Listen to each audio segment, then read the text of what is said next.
Sabe, ter fé é fácil quando a vida está tranquila, né? Mas o que acontece quando a dor chega? Quando as coisas apertam? É exatamente aí que a verdadeira fidelidade é colocada à prova.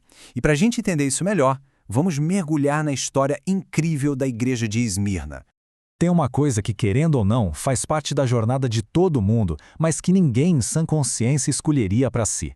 É uma experiência universal, mas que a gente sempre torce para não ter que passar.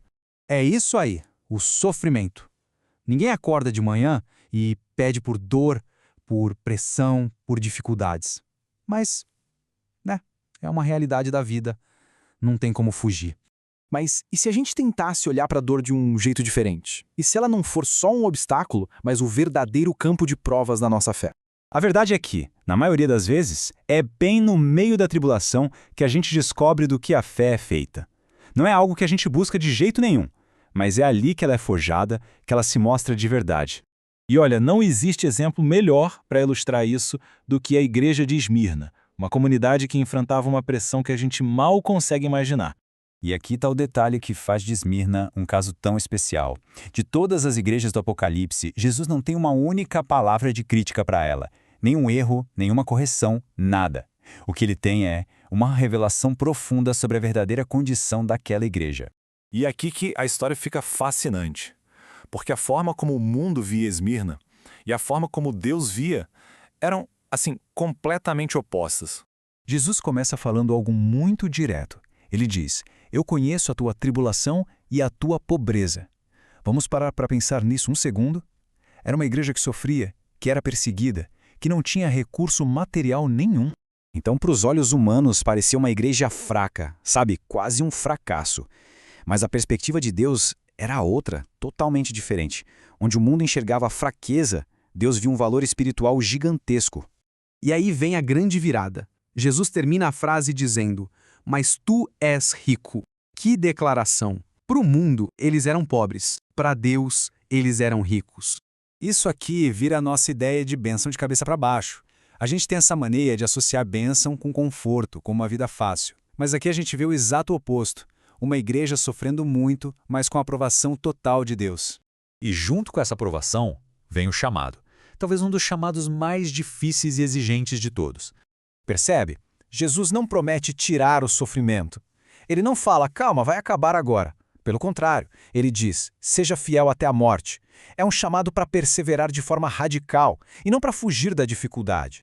Então, o ponto central é este. A fidelidade de verdade não tem se. Não é tipo, se tudo der certo, eu continuo. É um compromisso de ficar firme, mesmo quando dói, mesmo quando tudo parece contra. Isso bate de frente com essa nossa tendência de querer desistir na primeira dificuldade, né? Mas essa perseverança não é uma coisa vazia. O sofrimento daquela igreja não era sem sentido, sem propósito.